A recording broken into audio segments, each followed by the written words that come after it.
بسم الله الرحمن الرحيم. اللهم صل على سيدنا ومولانا محمد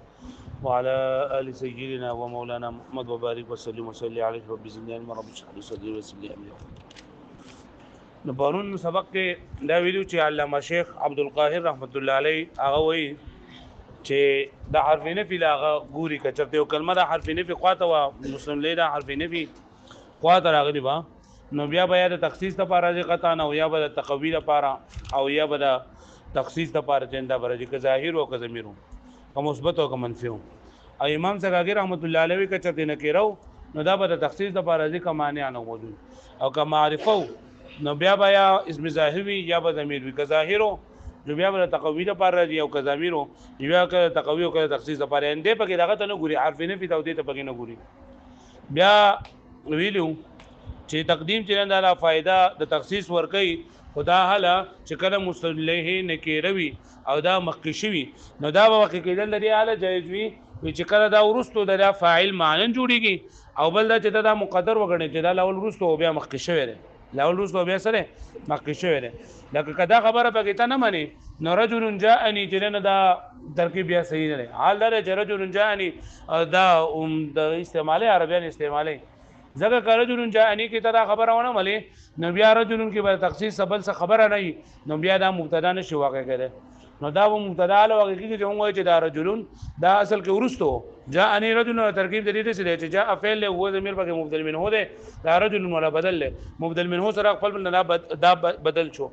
او دا مبدل منه سره خپل بدل نه دا فاعل شو جاء د پاره وز دا اصل کې ورستو بیا مخکې شوی د تخصیص لپاره نو دغه تخصیص پکې پیدا شوی دی ونه دا مبتدا جوړ شوی دا وای دا رسیدل لکه څنګه چې واسر النجو الذين ظلموا فشان دي پوه شو به معنی وای کدا خبره پکې ته ونه معنی نو بیا پکې تخصیص چې نه دا پکې او چې تخصیص پکې را نشي نو بیا دغه مبتدا جوړول صحیح نه دي نو اوس په اعتراض دار چې لکه بیا خو پکار دار چې پدې کې دا ضمیر همیشه لپاره جنن دا پټول پکې لازم دي لکه ته دې شوې چې د مفرد په صورت کې جاءني رجل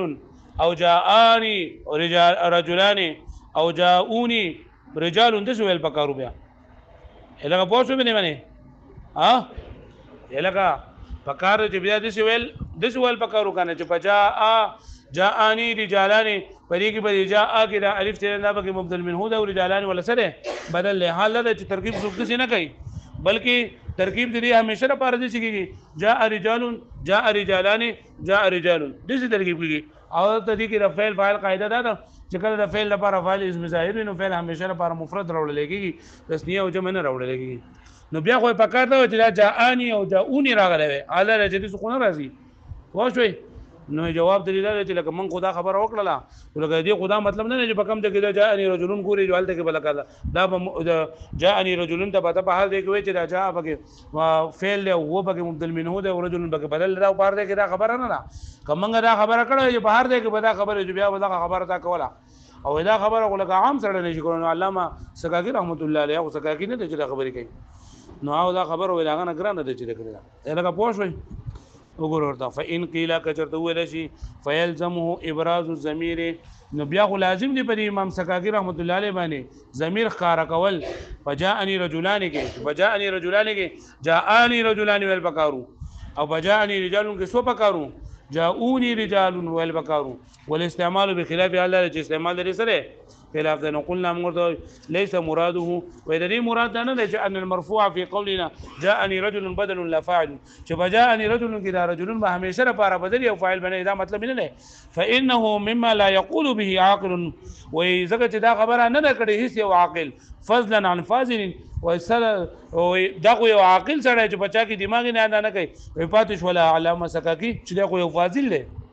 هغه پوښتنه به معنی عالم دی هغه عالم دی خبر نه کولای بل مراد بلکې مراد ده ان في مثل قولنا رجل جاءني ورجل جاءني کې دا يقدر مقدر کولېږي ان الاصل جاءني رجل يبقى اصل کې جاءني رجل على ان رجلا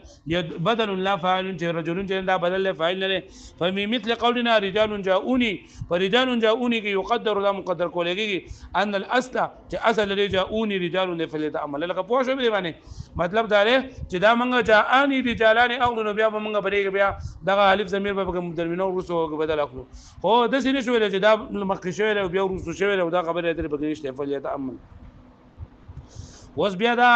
علامه سکاکی رحمت الله علیه کچرته نکیره وي نو د تخصیص فائدہ ورکړي کنه او بدی کې دا شرط لګولو چې نکیره وي او د تخصیص نه پکې مانع نه موجودو د تخصیص نه پکې مانع نه موجود نو بیا به د تخصیص فائدہ ورکړي پوه شئ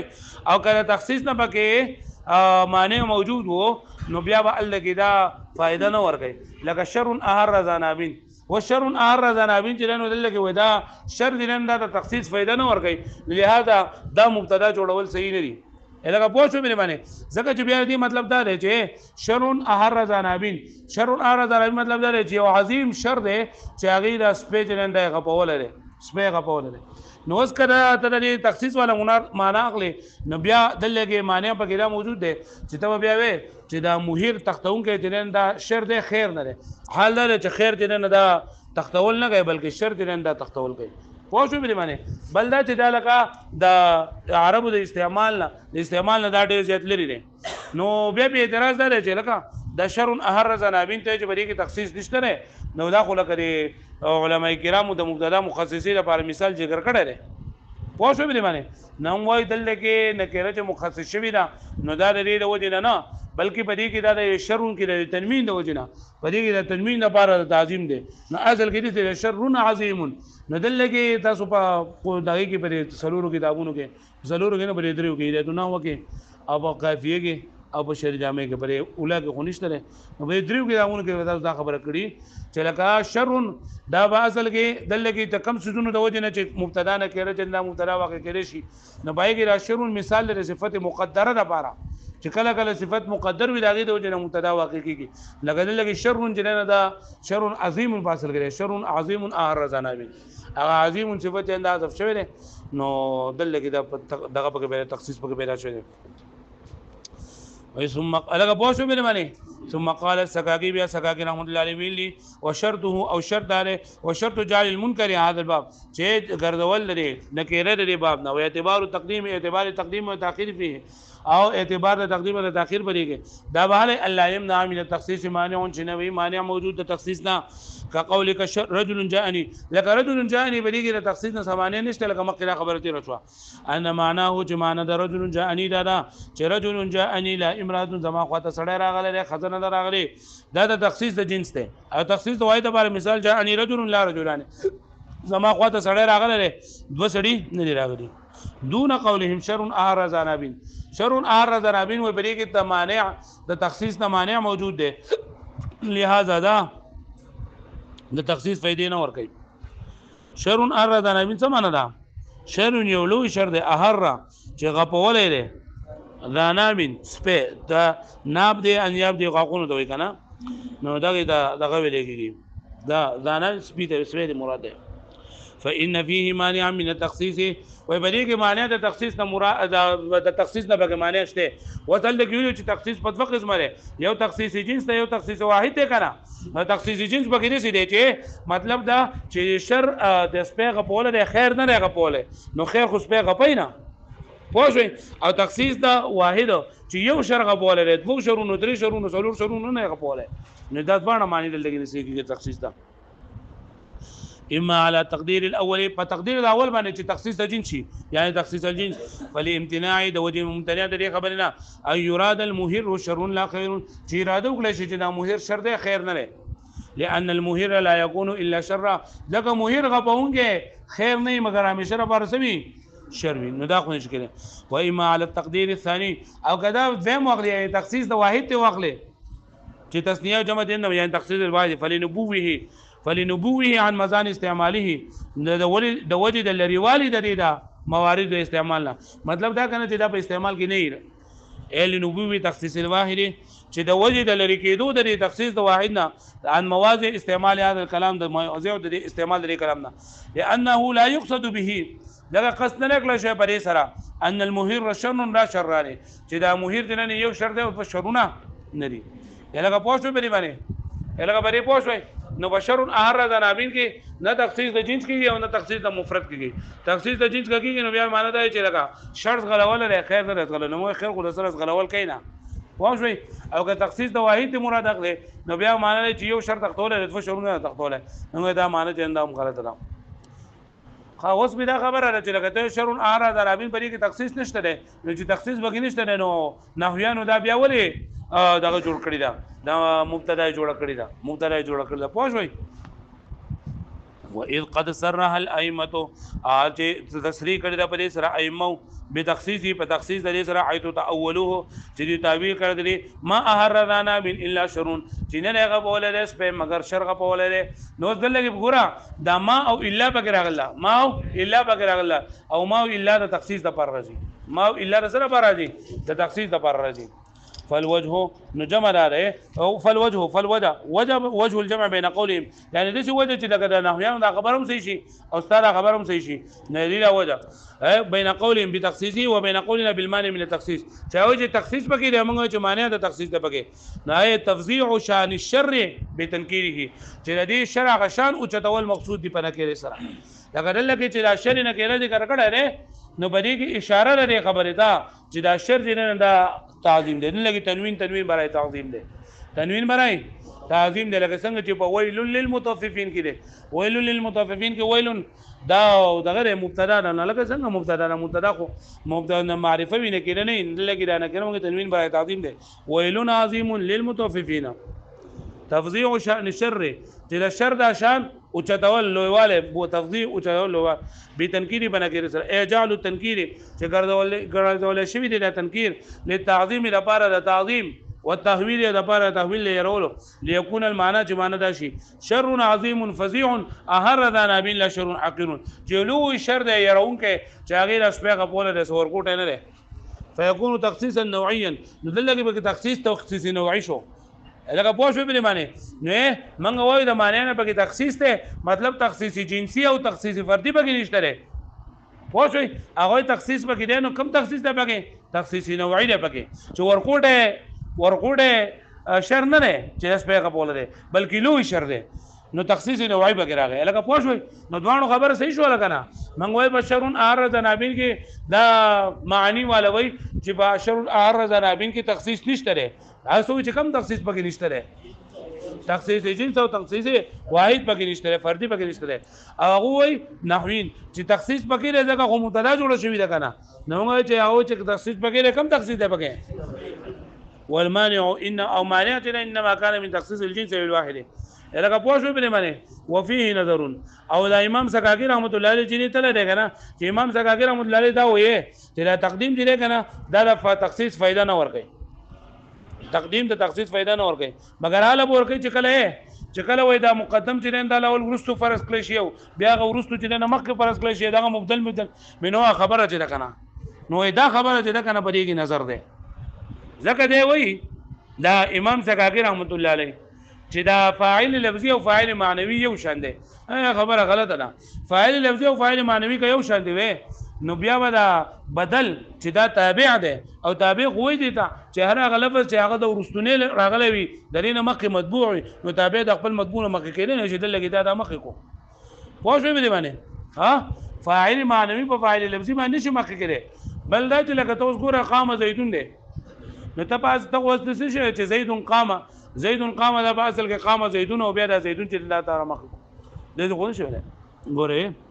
وفيه او دا امام سکاکی رحمت الله علیه چې دې ته ترره کمی خبر ده اوس هلکه دلته خو یو خبره د شرن ار درابین شو نو بدی کې نظر نه بلکې امام سکاکی رحمت الله علیه چې دا خبره کوي چې دا تخصیص به تقدیم فائدہ ور کوي تقدیم به تخصیص فائدہ ور کوي امو به پکې دا فرض کو چې دا لول رستو او بیا مقدر شوی دی او بیا کړه دی دا په پوه شو به معنی نو په دغه خبره کې نظر ده اذ الفاعل اللفظي والمعنوي ځکه چې فاعل لفظي او فاعل معنوي څه شي لکه تاکید او بدل سواء برابر دي په امتناع تقدیم تقدیم د دې مخکواله دا منه ده ما بقي على حالهما سوفر دا په خپل حال کې مطلب دا دی چې فاعل لفظي او فاعل معنوي دا په خپل عامل باندې نشي مخکې کېږي سو پورې ته په خپل حال باندې وي په خپل حال باندې مطلب دا دی چې قام زیدون په دې کې دا قام فعل او زیدون فاعل دی نو دې زید ته چې سو پورې ته فاعل وي نو دا مخکې کول نه شي او کته دا زید مخکې کوته چې زیدون قام نو بیا دې زید ته فاعل نشي ویلې بلکې نو مې بدلی کې څه ورته وي مبتدا ورته وي پوه شو به باندې دغه ځان دي کې اوس ته چې دا بدل دی او دا تابع دی نو دا به هغه وخت پورې تابع وي او بدل وي سو پورې دا ورسره راغلی چې دا مخکې کو نو تابع خو خپل مطبوع نه مخکې کېدی نشي پوه شو به باندې یلګه پوه شو نو دا خبره کول چیرې دا اصل کې ورستو بیا را مخکې کړه دا ما د زور زبردستی ده سواء فی امتناع تقدیم برابر دی په امتناع د تقدیم کې چې دی مخکواله د فاعل لفظي او د فاعل معنوي مخکواله ممتنع ده ما بقي على حال ما صبر د باقي په خپل حال باندې اي بادام الفاعل فاعلا والتابع تابعا صبر د فاعل فاعل او تابع تابع وي بل امتناع تقدیم تابع اولا بلکې دا تابع مخکې کول دا من دي دا د تابع د مخکواله من کېدل دا ډیر اولادي ځکه تابع خو دی چې روس پر راغلی او چې دا تابع مخکې کو نه خو تابع بیا شونو فتجويز تقديم المعنوي دون اللفظي تحكم نجائز کول چې ته چیرې فاعل لفظي مخکې کول ناجایز دي او فاعل معنوي مخکې کول چې دا جایز دي تحكم دا خو زور زبردستی ده نو لکه پوه شو به معنی پوه شوي وکذا تجويز الفسخ دا د دویم اعتراض نه جواب دی بعضی وای کنه بعضی پکې دا اعتراض کړی دی چې دا دغه چری کنه فاعل لفظي او فاعل معنوي فاعل لفظي او فاعل معنوي د دې دوه په منځ کې فرق دی څنګه پکې فرق دی وای د څه فرق دی کنه چې دا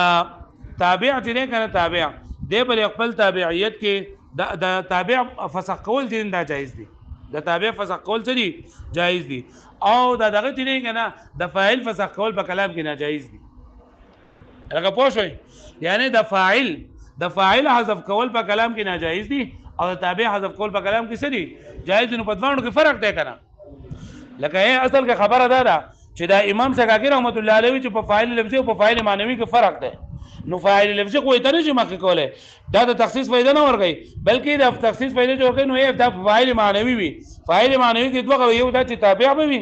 او دویم دا چې لکه د دې مقدر کړی شوی چې دا لاول وسو بیا سره مخکې کړی شوی دی نو دی چې په فاعل لفظي او په فاعل معنوي کې چې فرق پدې کې فرق نشته دی دغه وی چې پدې کې نظر دی ځکه په فاعل لفظي او په فاعل معنوي کې فرق نشته دی ځکه چې د فاعل لفظي مخکې کول دا هم ممتنع دي او د فاعل معنوي مخکې کول هم سړي ممتنع دي سو ورته دا په خپل حال باندې اوس دې پدې باندې درې اعتراضونه چا کړی دي او دی وی چې لکه د فاعل او په فاعل لفظي او په فاعل معنوي کې فرق دی په فاعل لفظي او په فاعل معنوي کې فرق دی نو یو فرق دی چې دا دی چې فاعل لفظي فسخ کول فاعل لفظي په کلام کې حذف کول ناروا دي او د تابع حذف کول په کلام کې څه جایز دي نو په دوانو کې فرق دی نو فاعل معنوي څنګه مخکې کېږي چې فاعل لفظي ځکه ورته نشي مخکې کېږي په دې پوه شئ نو جواب ورته ټول شوړه وکذا تجويز الفسخ او دا رنګ جایز کول د فسخ فی التابع په تابع کې دون الفاعل نه په فاعل کې تحکم اندام زور زبردستی ده ولی لان امتناع تقدیم الفاعل لکه د فاعل مخکواله ممتنع کېدل انما هو عند كونه فعند باو کلی چې کړه د فاعل وي لکه مطلب دا دی چې تا وی قام زیدون نو دا زید مخک کزید تا مخ دا زید هغه وخت پر فاعل کله چې د فعل نو ورستو ده کله چې د فعل نه رسول لکه موږ قام فعل او زیدون ولا سره خو چې کله دا فاعل تا د فعل نه مخ کو بیا ورته په یو قانون کې فاعل نشي ویلې لکه بیا ورته سره بیا ورته متعلق چې زیدون قام ترکیب یا موږ څنګه کوو نو دې ته خو نه شي ویلې چې دا زید ما ورستو کړه او دا زید اول فاعل او بیا ما مرسو خدانا لأن امتناع تقديم الفاعل دغه امتناع ممتنع واله د مخکواله د فاعل انما هو عند كوني داوي په وخت چې دا فاعل وي والا كرجني فلا امتناع نو بیا ممتنع بنو في ان يقال جوله في نحو زيد قام اذا زيد قام فاصل جو انه كان في الاصل قام زيد فقدم زيد لا زيد مخکله شو جعل مبتدا او دا ورته شو مبتدا كما يقال في نحو جرد قطيفه جرد قطيفه مثال ما تو ګورئ جرد قطيفه باصل جو قطيفه جردن قطیفتن جردن قطیفتن معنی صادر ده او جردن چې نه دا زوړ له زوړ صادر نو دل کې قطیفتن جردن کې ماته تاسو فکر شته غنښت ده قطیفتن جردن کې قطیفتن موصوف ده او جردن ولا سره صفت ده نو دل کې دا صفت دا مخکې شوی دی پر خپل موصوف باندې او جرد قطیفه روغ شوی دی مضاف الیه ته جوړ شوی دی نو څنګه چې دا جایز دی دغه شنده جایز نو یې نه الته کې خلک دا جرد قطیفتین چې دا ویل سری كما يقال لك څنګه ویل کېږي په نحو جرد قطیفتین ان جردا كان بالاصل صفه چې دا جردن په اصل کې دا صفت فقدم نو مخکې کله شوی دی او جوړ مضاف نه مضاف ګرځول شوی دی الګه پوه شو به معنی ها دویم اعتراض په خلکو دا کړی دی دویم اعتراض پیدا کړ د امام سکاکی رحمت الله علیه دا جواب رد کړی دی او دی وی کنه چې لکه د فاعل د فاعل معنوي دا دغه چې کنه تقدیم دا جایز دی د فاعل معنوي تقدیم سره جایز دی او د فاعل لفظي تقدیم چې دا سره ناروا دی نو موږ وایو چې لکه دا خبره ده دا مزه تحکم دی د تابع مخوله د سر ناړو جایز دی نو صرف په بیان کې جایز دا واغم دا ضرورت شعری د وجنه دا ضرورت نور تابع وای دي چې تابع به صحیح ورستو وي و امتناع او منواله د تقدیم د تابع په حال کونه په داسې حال کې چې د تابع وي مما اجمع علی النحات اجماع کړي د بری ما نحات چې تابع چې صبر تابع مې د مخکې کې نشي الا فی العطف مگر عطف تلنه د لګه مخکې کې شي عطف بیان فی ضرورت الشعر د ضرورت الشعر د وجنه فمنع هذا مکابره نو دا اعتراض کول چې انداز لکه بس په زور زبردستی سره خپل خبره مناوال مکابره په زبردستی سره خپل خبره مناوال والقول بان في حاله تقديم الفاعل دا درېمه خبره ده چې لکه د امام سکاکی رحمت الله علیه باندې کوم اعتراض وارد کیږي دا درېم چې لکه دا تحکم نه نه بلکې د دوانو په منځ کې فرق دی چې فاعل معنوي په اصل کې تابع دی فاعل معنوي په اصل کې څه دی او تقدیم د تابع چې دا مبتدا وګرځول شي نو دې نه لازمي چې دا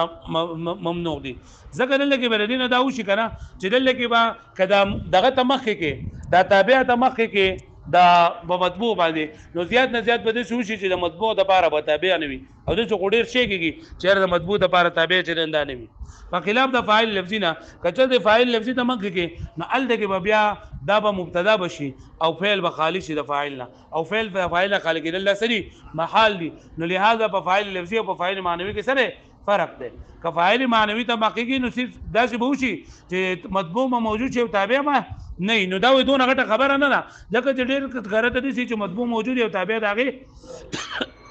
نه خو کدا فاعل ته مخکې نو فعل به بغیر د فاعل نه پاتې شي ځکه چې دا کم چې د مخکې کوه بیا فاعل نه واقع کېږي بلکې څه واقع کېږي دې په دوانو کې فرق دی والقول او قول بان في حاله تقديم الفاعل چې په تقدیم د مفاعل د مخکې کولو په حالت کې ليجعل مبتدا چې دا وګرځول شي مبتدا يلزم لازمي خلو الفعل خالق کېدل فعل عن الفاعل د فاعلنا وهو محال او دا محل بخلاف الخلو عن التابع بخلاف د دې چې دا فعل قاعده اسر جمله قال لتابعنا فاسد دا فاسد دي لان هذا اعتبار محض ده اعتبار محض ده لکه پوه شوي نو مصنف رحمت الله علیه د علامه تفتزانی رحمت الله علیه د دې مسلک داره چې فاعل لفظي او فاعل معنوي کې فرق نشته دی دا فاعل لفظي نشي مخکې کوله نو فاعل معنوي نشي مخکې کوله او علامه سراغی رحمت الله علیه چې په فاعل لفظي او په فاعل معنوي کې فرق دی پوه شوي ادب دغه فرقونه بیان کړی چې دا فرق دی او درې جوابونه ولې موږ ورکړي دي هغه پوه شوي